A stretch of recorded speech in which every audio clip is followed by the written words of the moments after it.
Hey, what's up, everybody? We got the Smart Cash crew, well, the smart part of the Smart Cash community with us. We got Miguel, and why don't you introduce us? Because you're like giving out these cards and stuff. Why don't you tell everybody who you are, what the cards are, how we, what we're doing here, you know. I'm Chris thank you, you have the cards. I do have them. Yeah, I have quite a few of them. Much better. I'm Chris with Smart Cash. You might know me online as Zaphoid. I've been with the Smart Cash Support Hive for about a year now. I quit my job right about Anarchapulco last year. And I'm here trying to share Smart Cash with everybody in Anarchapulco. I have smart cards to give out so everybody can get lunch at Verde Vegan here. And we at Smart Cash are trying to put the currency back in cryptocurrency. That's our goal, and that's what we hope this smart card will do. So love being here, love sharing time with other anarchists and free-minded people, because that's what we're about. We're about freeing everybody from the tyranny of inflationary fiat currency. We want everybody to take control of their own finances, control of their own destiny, and store value with Smart Cash. Speaking of like an inflationary currency, which all fiat currencies are that are established through central banking, Smart Cash is an inflationary currency like a lot of other cryptos. But what it does is this inflation that is created, that expands the circulating supply, is allocated to proposals where masternode holders can vote on these type of things. So the more invested that you are, you sort of have like a level of prestige in a sense, because you have a vote and you have a say in what proposals actually are allocated this financing. Yes. And you want to talk more about the Smart Cash proposals? Yeah, we have our Smart Hive system, is what we call it, because we feel that everybody in the community should have a say as to what's going on. And the Smart Hive proposal system is meant for community members to put forward their voice and their proposal. So I don't know what's going on in your hometown, but you do. You know what you need to do to reach these 10 businesses in your hometown with Smart Cash. So you put forward a proposal, and the rest of the community votes on that proposal for allocating part of the project fund to your endeavor in your hometown, or whatever it is. We've had people make Discord bots for the smart nodes. We've had people do surfing trips. Yeah, we're both living in Costa Rica at the moment, and you did a proposal last year. You raised about $70,000, right? Yeah, well, Want to talk about that proposal? We had, in the beginning of the proposal, I was getting on every milestone enough money to pay for 1 month of sponsoring events. So we were sponsoring the kids that won a certain event called Backyard Surf Series. So on every Friday and Saturday, they will do a competition, and the winners will be prized with Smart Cash. I will top the same amount they were receiving on fiat. So the owner of the restaurant will provide, like, I think $100 for the first place and $80 for the second place, and so on. So dope, so dope. I will come over and match the amount on crypto. So every night they were loving it. They were really loving it. They're like, really? When are you coming again? When is the Smart Cash proposal again? When are you sponsoring again? Every time I see the surfers, the best surfers also. Yes. The elite surfers in Latin America. Yeah, I know. So it was kind of cool because they kind of created some momentum, and everybody knew about Smart Cash. If you go to a competition, everybody will ask, oh, are you going to give a prize? And so on. I put some of my money towards another different competition that I didn't post on the news media, just as an experiment, and they all always turn out to be really good and really good experience overall. Nice, man. And we met here last year, and I was doing Shred Token last year. Yeah, I remember. Yeah, and it's funny that you were holding the competitions in Playa Hermosa, Jaco. Yes. See, a little bit south of Jaco. Yeah. So, and I stayed there with my homie that I met from Australia, who was working on the Arcane Bear at the time, who I was doing some graphic designing for. And he's a surfer. Okay. He flew to Panama for their little meeting. Yeah. And Tio he lives in Dominical. Oh yeah, so this Dominical. guy, Dominical. See. And then he was up in Jaco doing some surfing, and I met him. I saw the sticker on his laptop, and we started Shred Token that day. I was like, no way, somebody else knows about crypto? Who's into surfing, skating, snowboarding? I was like, my family is really well connected in the snowboarding industry, And I mean, I skate. We all skate. Skaters, You know what I mean? skater But, dive. dude, surfing is very difficult. Very difficult. I wouldn't not consider myself a surfer whatsoever. You know what I mean? But yeah, I mean. Yeah, I have shit. respect for snowboarders. It's then- a hardcore sport. You Yeah, hit yeah. really hard the ground when you wipe out. Oh, for sure. But with Shred Token, we kind of came to the realization that like it's funny that like Danny's here and he's sponsored by Dash, and we were like we should probably. Well, I was like we should not create our own token. We should basically just create a platform where people can interact and like accept Dash or something like that, or like Bitcoin Cash or Bitcoin Or something Smart like Cash.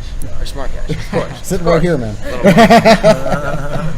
That was the next logical conclusion. Well, they were developed Yeah. first, Yes, they so were. we have to bring them to the attention because it's very important.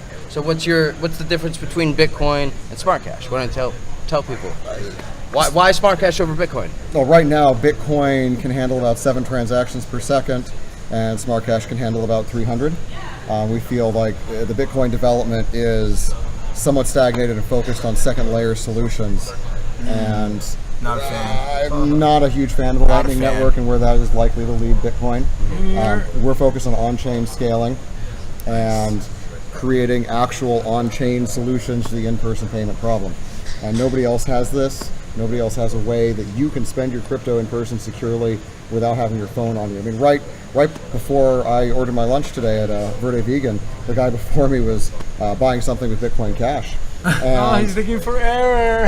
yeah, it was taking forever, and he had accidentally set 250 euros instead of 250 pesos. Oh shit. Yeah, I was there actually. Holy Yeah. shit! Very vegan. I was Yeah. there. That's And- actually where we met. Yeah, that was. We just talked there. Yeah. That's so, crazy. I mean, that is the problem with the current workflow of crypto buying.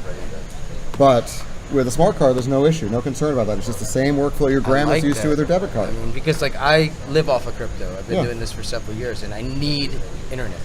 Yes. I need my phone. With this, Otherwise, you I'm don't. fucked. Yeah. That's can insane. pre-load- And it's happened You can quite a few preload it at times. home. Yeah. I'm like, oh shit! It makes me realize, like, wow, when this Yeah. shit, like, the whole internet as a whole shuts off, we're fucked. Well, we're fucked in way more ways than crypto. Like the rest of the Yeah. infrastructure is going to collapse. So whenever people make that argument, it frustrates me because it's like, okay, do you realize how much else would come burning down besides like the cryptocurrency blockchain sphere? The whole world will come to a halt, and then we could we have a whole host of problems before we get back to solving the blockchain. But Right. the blockchain will still be there when everything comes back up. If Yep. somebody has it saved securely. Yeah, that's, It'll Unless still we be take there. this thing over real quick You know. in a peaceful and that's an interesting way. point I never considered. Yeah, it would be like the Yeah. cockroach that survives the Yeah. nuclear fallout. I mean, I feel like the you can- internet is like up for grabs right now. It Is they is. gonna get it, or are we gonna get it?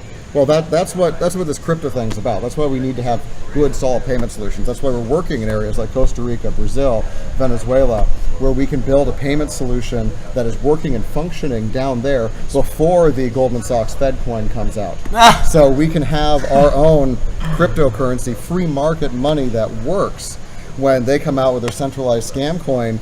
They shove onto the public and make it completely functional. That will still give the government everything they want and all the insights they want into your financial life.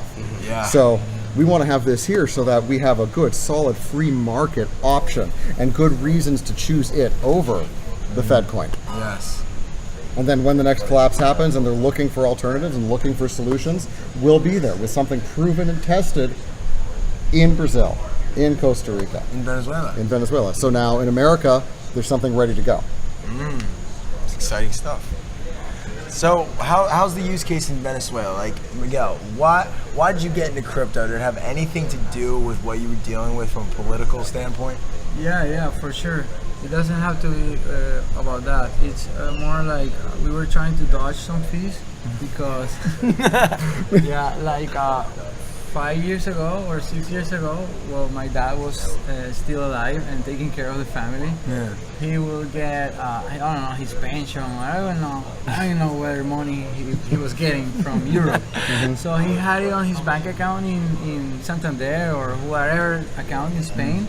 And to bring it overseas, it's always an issue. So he will have to send it to his friend so that his friend was flying from Madrid and then get the money or all types of Hoops. it's like a circus. So even though he do that, the person when he's taking the money out, he's getting a fee. So it's always a fee. So we figure Bitcoin was pretty epic because you could just get the Bitcoins overseas in an instant transaction, get no fees for this, sell it through local Bitcoins. That was at the moment our only choice, and there you go. You have your money in your bank account, and that helped and solved a lot of problems, especially when the shift control started. Because in the beginning the shift control was there, but nobody really noticed because Chavez was alive and the barrel of oil would be $250 worth. Right now it's over 40-50 bucks. So there was a huge difference. So everybody was rich. So it doesn't matter, you know. Nowadays it's different, and nowadays I know that in Venezuela the market for selling bitcoins, at least on local Bitcoin, it's a boiling market. Yes. My brother said boiling market. I was like, what do you mean by boiling? He's like, it's boiling, it's boiling. Go log in, check it.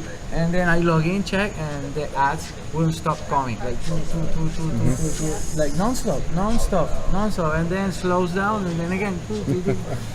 So it's epic, and they're even sending messages. There's some days that they are like boycotting local Bitcoins, and like 100 members will go on and rage, and they start doing like, don't sell your Bitcoins under this price, and really crazy. And then it's a million of those posts, and they put in like a ridiculous price, so nobody can go on top. So they cannot see your. I don't know if you know how the dynamic works with local Bitcoins. That you can kind of have some tricks to be on top or to be on the bottom. So and that changes in real time too on the exchanges. You can see like $50 Bitcoin orders like at a certain Satoshi level. And for those of you who don't know, there's like what 100. Right, there's 8 decimal points after 1 Bitcoin. And each individual unit is like a cent, but it's called a Satoshi. Satoshi Nakamoto. Yeah, so a lot of those big orders are large amounts of fiat currency for 1 Satoshi. Which can be removed in any instant. You can put 100 Bitcoin order in, and like people like me who trade are like, we're like what? We trade like 1-2% on the minute candles. You know what I mean? Minute candles. So all of a sudden you see like a 50 Bitcoin order, like at like whatever. Obviously, you just go a couple Satoshis lower, and put yours in there below it. Because it's going to slowly move down, and you could find the orders and calculate the difference between them. And, Sweet. Sure. All right, so we're having a conference in Philadelphia called Anarchapulco. It's very akin to this kind of thing, and people in the States, man, because they think they got it so good because, you know, there's a Bank of America on every corner. They don't see the need for, you know, cryptocurrency just yet. So we're definitely trying to change all that. Would it be possible to maybe get you guys there if we could provide transportation and all that stuff? Yeah, I'd love to talk to you more about that. I've been to Philadelphia before for a crypto conference, so chances are I'd be able to go again. Was it CoinVention by any chance? I think it was, yes. I was there too. Awesome, man. That's pretty crazy. Yeah. Awesome.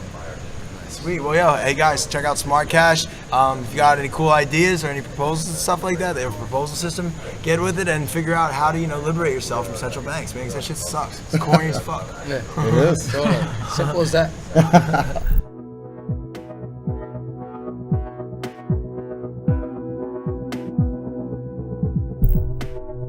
Join the State of Anarchy this September's Harvest Moon in Philadelphia, Pennsylvania, where this gathering of like minds aims to foster unbreakable relationships between the movement's leading forces, whom teach self-love and ownership, blockchain techno-economics, as well as exposing the Earth's sacred hidden knowledge. So will we see you there?